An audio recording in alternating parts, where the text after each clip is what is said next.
Disepakati para ulama Lailatul Qadar adanya di bulan Ramadan. Dan di antara bulan Ramadan disembunyikan oleh Allah. Itu tanda kasih sayang Allah disembunyikan, tidak diberitahu.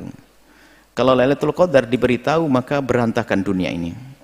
Anda mau ke pasar nggak bisa, sopir angkot juga nggak mau. Dia akan pergi cari Lailatul Qadar. Yang masak pun nggak mau, Anda nggak makan. Warung nggak ada jualan karena semuanya pengen Lailatul Qadar. Karena disembunyikan Allah, alhamdulillah, disembunyikan jadi yang kerja-kerja, yang nyopir-nyopir begitu. Kalau dikasih tahu oleh Allah Lailatul Qadar besok malam, wah bubar semuanya. Nggak ada orang mau kerja, lapar semuanya nanti. Maka kasih sayang Allah Lailatul Qadar disembunyikan, dan karena disembunyikan kita tidak perlu sok tahu. Tapi Nabi mengatakan kalau di 10 akhir bulan Ramadan adalah arja. Tapi mungkin sekali di awal Ramadan, mungkin di Ramadan dan seterusnya. Akan tetapi ketahuilah bahwa di 10 akhir Ramadan itu sangat diharap. Artinya di semua Ramadan kejar Lailatul Qadar. Karena mungkin di awal kedua, ketiga. Tapi di saat 10 akhir lebih ketat lagi kita mencekatnya. Kemudian di antara itu yang ganjil lebih ketat lagi. 21, 23, 25, 27 dan seterusnya, 29. Menurut mazhab Imam Syafi'i 21 lebih banyak diharap.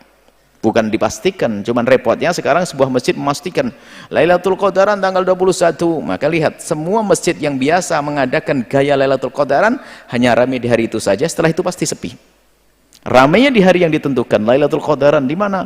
Di masjid A. Kapan? Besok malam 21. Ramainya luar biasa. 23 diajak ngeramein lagi nggak mau. Alasannya apa? Aku sudah dapat Lailatul Qadar. Padahal Nabi tidak begitu ngajarinya. Nabi kalau sudah masuk idza dakhala al-asral awakhir min Ramadan yugidu ahlahu, dibangunkan keluarganya, syamir thawbahu, menyincingkan lengan baju dan seterusnya. Itu baginda Nabi kalau sudah masuki 10 akhir Ramadan, beliau membangunkan keluarganya dan beliau beribadah dengan lebih banyak lagi.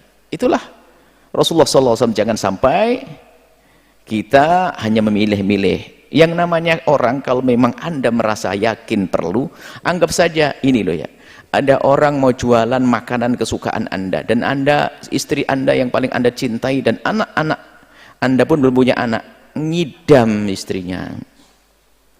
Ngidam tak taunya apa? Makanan kesukaannya adalah dalam sehari ini perkiraan antara waktu duhur sama maghrib. Kira-kira gimana kalau Anda anggap saja sehari ini, tidak tahu bisa pagi, bisa siang, bisa sore. Karena Anda mengharap betul, pasti dari pagi Anda nunggui. Kalau sampai kelewat, rugi saya. Nggak mungkin Anda kira, kayaknya sih habis zuhur deh saya tunggu. Setelah nunggu habis zuhur, katanya sudah pagi datangnya.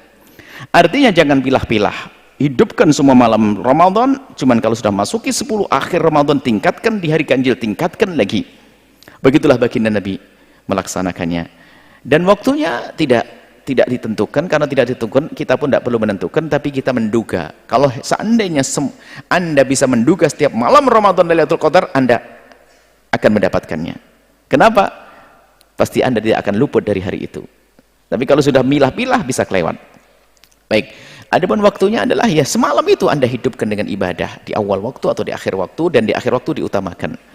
Lebih utama di akhir waktu. Nggak ada ketentuannya, semampu Anda. Yang penting malam itu adalah kurangi kemaksiatan, tingkatkan kebaikan.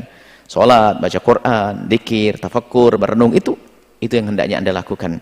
Baik, ajak keluarga. Tidak harus di masjid, bisa di rumah. Di rumah, jangan sampai gara-gara tidak ke masjid Anda nggak mendapatkan kebaikan. Mungkin ada sebagian wanita yang waktu atau di hari normal tidak seperti hari ini. Hari ini suaminya akan nginep di rumah semuanya.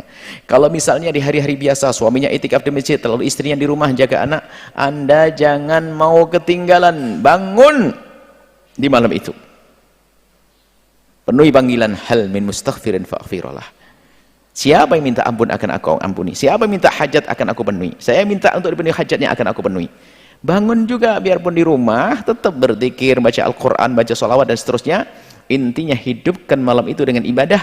Itulah yang dimaksud orang menemui Lailatul Qadar. Itu bukan, oh aku ketemu Lailatul Qadar di perempatan jalan, bukan begitu. Artinya siapapun yang menghidupkan malam Lailatul Qadar dengan ibadah, maka dia mendapatkan Lailatul Qadar, biarpun dia tidak sadar kalau dia mendapatkannya. Itulah, biarpun ini catatan, biarpun dia tidak sadar kalau malam itu Lailatul Qadar, dan dia tidak sadar kalau dia mendapatkannya.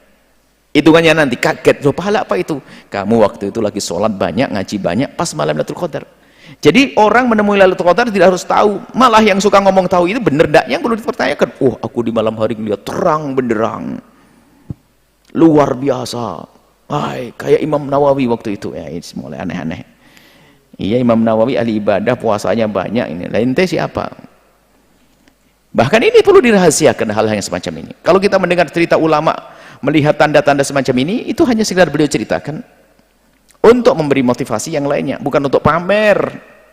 Aku sudah ketemu Lailatul Qadar aku. Jadi seorang menemukan Lailatul Qadar bisa jadi dia sadar dan bisa jadi tidak sadar. Bisa jadi dia tahu dan bisa jadi tidak tahu. Bahkan mungkin tidak tahu tapi dia mendapatkannya.